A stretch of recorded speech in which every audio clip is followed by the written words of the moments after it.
uniquement donc de la vie de l'auteur, mais permettent aussi en arrière-plan de connaître le contexte, une époque, mais aussi les us et coutumes dans lesquels ont vécu celles et ceux qui écrivent sur eux-mêmes. On pourrait alors se demander, mais pourquoi écrire sur soi? Les enjeux, en fait, sont divers et variés. On peut écrire une autobiographie pour immortaliser les souvenirs avant qu'ils ne s'effacent, ou alors transmettre son histoire aux générations suivantes, ou encore porter un nouveau regard sur son passé. À travers son ouvrage « Pouzotte, Love and Cadence », Pierre-Édouard Décimus, musicien, auteur, compositeur, créateur de concepts musicaux novateurs et révolutionnaires, un des fondateurs du groupe Cassav, répond à ces trois aspects du genre autobiographique. Au cours de cette soirée, il échangera avec des personnalités au profil différent sur son livre qui est une pépite et qui nous fait traverser des époques en apportant des informations essentielles sur ce qu'il a construit. Et là, je vais faire une citation, je vais me permettre donc de lire un extrait. Et comme il dit lui-même,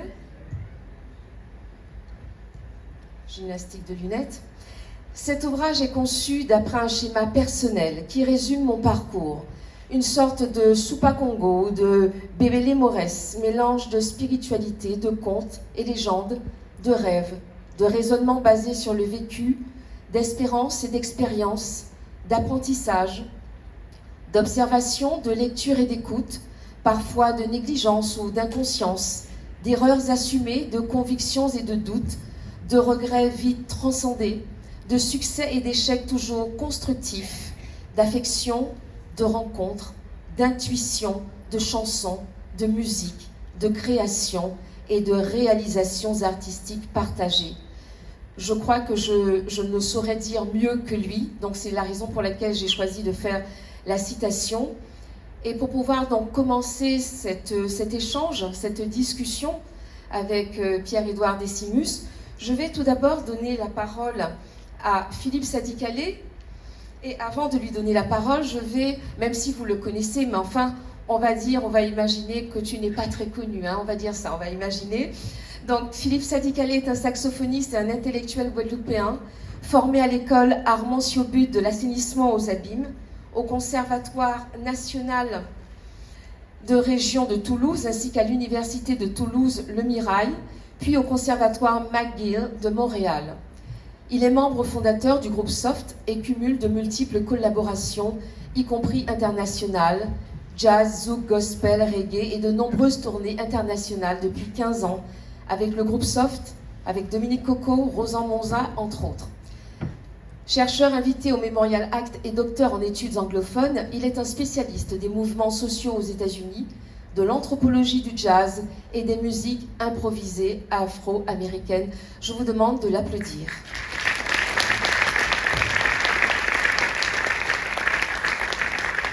Alors Philippe, nous allons te laisser parler donc, de cet ouvrage écrit par Pierre-Édouard Décimus. Merci beaucoup Laure, bonsoir à tous, bonsoir.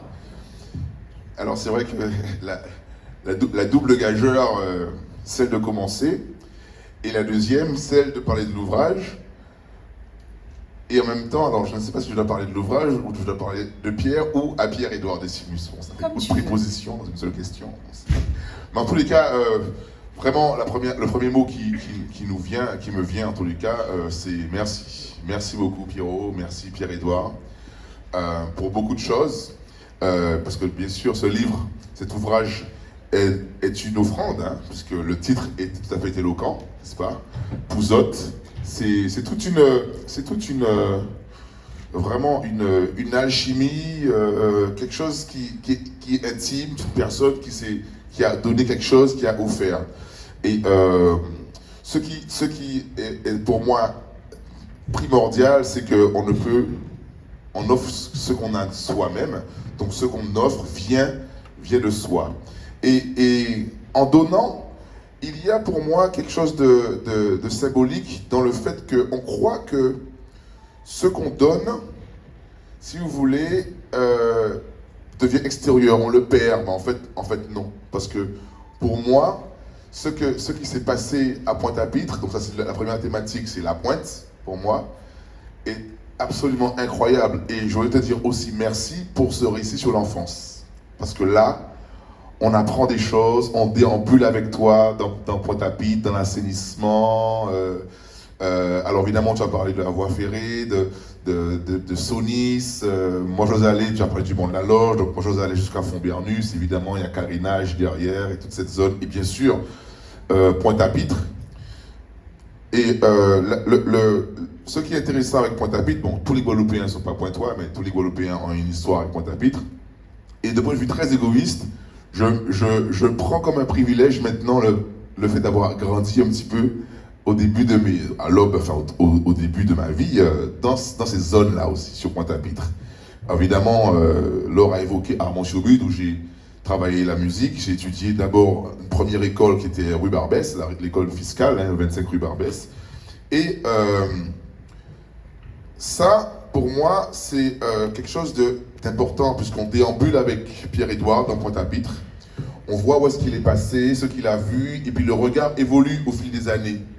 Le regard donc, de l'enfant, puis de l'adolescent, et bon, évidemment, c'est le principe de l'autobiographie, mais honnêtement, pour qui connaît ces quartiers, connaît l'histoire même du MAS dans la ville, tout ça qui déambule, c'est incroyable. Pour moi, cette Pointe-à-Pitre-là, elle me parle beaucoup. Deuxièmement, de façon très égoïste, c'est pas fait exprès, mais tu sais, moi j'ai habité au 162 du 16e étage de la Tour Frébeau. Et donc, ce 16e étage, voilà, il évoque aussi beaucoup de choses. La première fois qu'on voit Akio passer, on est en haut, on est au 16e étage, et on voit ce groupe débouler comme ça, mais du haut qu'on était, on a vibré. Bon, j'étais gosse, parce que je suis né un tout petit peu avant 1980, donc ces choses-là, voilà, m'évoquent beaucoup une résonance personnelle. Et je pense que c'est aussi ce qui va faire que cet ouvrage est puissant, c'est la dimension réflexive, en fait, que chacun, on a avec un ouvrage, avec l'objet du livre. Et dans ce principe, on retrouve, d'un point de vue plus littéraire, même si, bon, je vais laisser alors la charge de parler de ça plus avant, mais effectivement, le livre est conçu comme cela, comme un couplet, comme une chanson avec plusieurs couplets, des solos, des danses, des cadences, des contredanses et tout cela. Voilà. Et la coda, bien sûr, et les solos, tout cela. Voilà. Alors, on reconnaît bien le langage de la musique et le déroulement de la musique que tout le monde connaît en fait. Parce qu'on le vit, on l'expérimente, on est content de la musique en dansant, tout cela. On connaît tout cela, sans pour autant être musicien ou musicologue ou autre. Et donc, cela me rappelle également une autre autrice qui n'est pas des moindres, hein, mais qui, elle aussi, concevait et conçoit ses livres, a conçu ses livres de cette façon réflexive, un peu en miroir, en conversation. Et elle s'est basée, elle, sur une forme de tropisme africain-américain qui le concerne aussi, qui est le call and response, c'est-à-dire les réponses, les répondait, le chant et les répondait. Donc le dialogue à travers la musique, c'est Toni Morrison. Et elle écrit beaucoup comme cela. Et quand on lit, il y a ce principe du réflecteur. Et là, j'en arrive au deuxième point qui m'a aussi intéressé, bon, à brûle pour point, hein, vraiment à bâton rompu, c'est le rapport à la langue. Et les langues dans cet ouvrage. Bien entendu, le rapport au créole, qu'on parle depuis des siècles, mais dont Pierre-Édouard justement fait allusion à la graphie, et il dit que lui-même, pendant que son rapport au créole évolue, la musicalité du créole, son insertion dans le créole, du créole dans sa musique, il y a également l'évolution de la graphie. Donc tout cela est tout à fait intéressant à palper et à toucher pour quiconque a vécu cette époque-là, parce que bien entendu, je laisserai les autres collègues parler de toute la dimension politique, sociologique de tout cela. Et donc la langue, c'est aussi le créole, et pourquoi, encore une fois, Toni Morrison, c'est le rapport au nous dont tu parles, par rapport au créole haïtien, pour qui le nous, le nap, le n apostrophe, bon, dans la graphie, qui est le nous, mais également le vous, en fait. Et c'est là qu'on se pose également Donc on en revient à l'offrande, c'est-à-dire quelque chose que vous donnez, en fait, il ne vous quitte pas, il sort de vous, il est extérieur, mais pour moi, davantage que l'externe, c'est davantage l'extension de soi. Donc le don, en fait, relie. Et pour moi, le nous et le vous du créole haïtien, quand vous lirez l'ouvrage, ceux qui ne l'ont pas lu, vous allez comprendre, le rapport que l'on a avec une tradition littéraire africaine-américaine, chez Toni Morrison, notamment dans un titre, L'œil le plus bleu, son premier ouvrage, The Bluest Eye. Cet eye qui est l'œil, en fait, évidemment par consonance, en anglais, c'est aussi le I qui est le je. Voilà. Et donc, à travers le je vois l'autre. Et donc, cet I, il est tout à fait central et il nous correspond, en fait. Parce que dans la construction de ce que nous sommes, de ce que nous voulons devenir, ou de ce que, je dirais, le devenir d'un peuple. Le devenir d'un peuple commence par soi, et c'est pour ça que le récit de l'enfance d'un Pointe-à-Pitre, pour moi, évoque cela aussi. Cette connexion entre lui, Pierre-Édouard, et sa musique qui fait nécessairement avec d'autres personnes, et qui, quand on voit la destinée de ce qui est devenu Kassav et ce que représente Kassav aujourd'hui, eh bien, pour moi, tout cela fait sens et réussit à l'inscrire dans un genre littéraire et dans une dimension littéraire absolument incroyable et remarquable. C'est vraiment une chose qui m'a bien entendu touché. Pour finir, enfin pour parler toujours de la langue, bien sûr l'anglais, car dans la modernité, cette fin des années 70, les jeunes eh bien, sont intéressés également par l'anglais, par le mélange et tout cela. Nous, on a souvent ce débat. On se dit, oui, mais quand même, les jeunes sont toujours sur l'anglais, un peu souvent un anglais qui n'est pas très bon. Hein. C'est un peu ce qu'on critique dans la chanson Crime contre la Guadeloupe, Caribbean, un peu qui parlait anglais. Bon. Mais en même temps, eh bien, les monuments dont Pierre-Édouard fait partie montre que non, effectivement, le rapport à la langue à l'étranger, langue and cadence, vous voyez, English. Mais avec le créole, au contraire, c'est puissant. C'est puissant parce que derrière, il y a une authenticité, il y a un véritable socle en fait. Et bon, donc tous ces éléments pour moi m'enrichissent et ont fait que je comprends aussi beaucoup plus la profondeur, la dimension enracinée et je dirais quasi indéboulonnable cette musique, hein, comme le chantait Patrick Saint-Éloi. Et voilà, bon, en tous les cas, je voulais évoquer ces deux thématiques avec vous, il y en a d'autres, mais la question que je pourrais poser à Pierre-Édouard pour commencer, il en faut bien une. Quand on voit toutes les expérimentations, parce que ça aussi c'est très important pour les techniciens de la musique, pour les musiciens, ils vont s'immiscer dans les studios, dans le monde de la création, du bricolage, de tout cela, enfin bon voilà, parce que j'ai échangé notamment avec Jacques-Marie Basse sur cela, la manière dont vous avez récupéré cet échantillon du Saint-Jean sur une bande et tout ça, vous êtes rentré à Pointe-à-Pitre et tout ça, on a raconté tous ces trucs-là. Et c'est vrai que, alors ma question concerne justement le résultat. Quand on voit tout ce par quoi tu es passé, toutes les expérimentations, les recherches, Rico Toto m'a parlé de ton super ordinateur dans lequel tu faisais des trucs, tu fouillais, tu changeais, tout ça, etc. Est-ce que tu comment toi tu juges ce résultat? Aujourd'hui, on a une musique de danse, on a le zouk love, mais est-ce que finalement, 40 ans après, c'est une grosse question, finalement, est-ce que ce résultat est, je dirais, alors est-ce que le mot est peut-être pas le meilleur, mais est-ce que ce résultat est finalement digne de tout ce par quoi vous êtes passé en termes d'expérimentation finalement? Bonsoir, c'est une question difficile.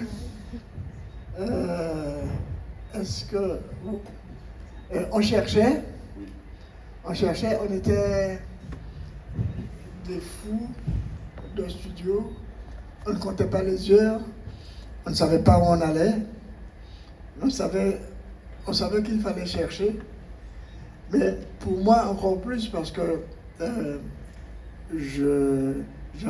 ça commence vraiment avec l'épisode du Méridien, qu'un enfant me fait comprendre que je suis viking et que je n'ai pas les yeux bleus. Là, il y a une espèce de boulimie de recherche pour comprendre qui on est. Et n'étant pas anthropologue, n'étant pas musicologue, notre refuge, c'était dans les studios, dans les sons. Il faut savoir qu'en 1979, l'ordinateur n'existait pas encore dans les studios comme maintenant. Ordinateur pour moi, c'était casse-tête, c'était trapper en lot migraine.